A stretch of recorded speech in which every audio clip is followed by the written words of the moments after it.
Quand le corps de celui qu'on a aimé nous quitte et part en terre, il y a ce moment comme suspendu, presque irréel, un effet de non-vie au sein de la vie.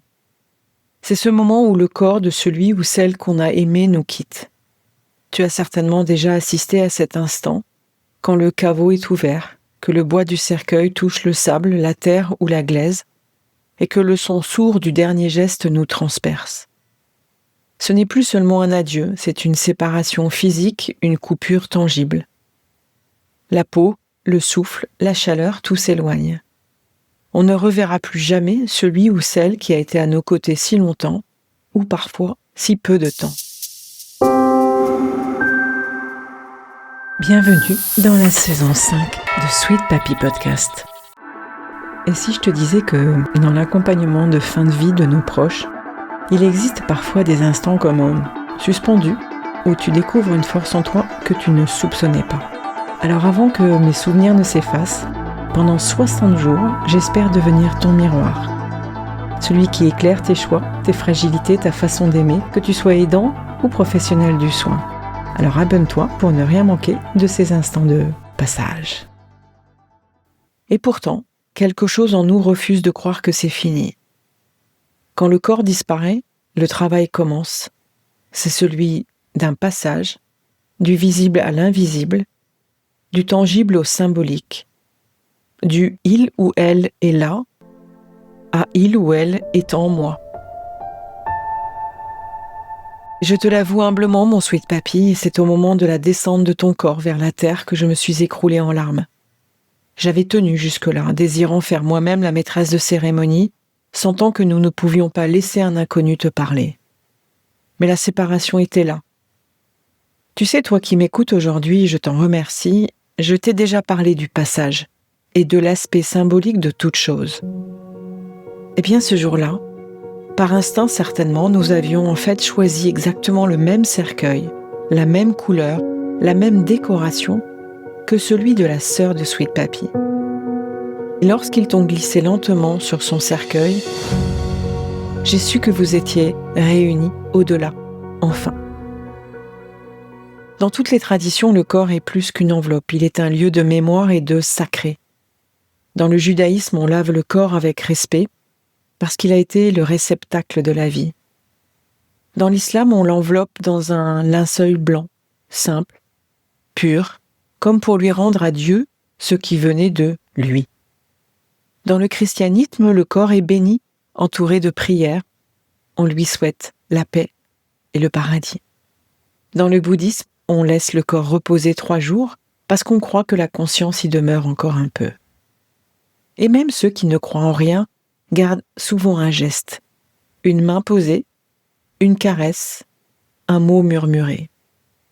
Parce que oui, le corps est le dernier témoin du lien, celui qu'on quitte mais qu'on continue d'aimer. Et c'est là que les rites funéraires deviennent essentiels. Ils sont le langage collectif qui dit « nous reconnaissons ta souffrance, nous t'entourons, nous t'aidons à donner forme à l'absence ». Enterrer le corps, ce n'est pas seulement un geste religieux. C'est un geste psychique, un acte de sens. On inscrit la mort dans un lieu pour qu'elle ne nous hante pas partout. Et pour moi, les rituels, ce sont vraiment ces ponts entre 2 mondes. Parce que les rituels ont 4 fonctions majeures. Ils structurent le temps. Il y a un avant, pendant et après. Les obsèques réunissent la communauté. On partage la perte. Ils reconnaissent socialement aussi la douleur. On dit publiquement « tu as le droit d'avoir mal ». Et enfin, ils t'aident à intégrer l'absence. Ils donnent une forme à ce qui, autrement, serait peut-être chaos. C'est pourquoi même si la société moderne oublie ces gestes, on observe aujourd'hui un renouveau rituel. Des cérémonies laïques, des arbres plantés, des lettres enterrées, des playlists d'adieu. Autant de manières de dire « je te laisse partir », mais en même temps je t'emmène avec moi. Alors mettre le corps en terre, c'est rendre à la terre ce qui vient d'elle. C'est aussi accepter que la vie continue ailleurs. Un adieu au corps, une promesse de mémoire. Et dans certaines cultures, on croit que la terre nourrit la renaissance, et dans d'autres, qu'elle protège. Mais partout, le geste d'inhumer relie le vivant, le mort, la nature et la communauté. Alors, tu l'auras compris, tu peux toi aussi créer ton propre rituel. Moi, je l'ai fait. Écrire un petit mot et le laisser sur la pierre tombale. Glisser éventuellement sous la terre ou dans le cercueil. Faire ta propre playlist d'adieu.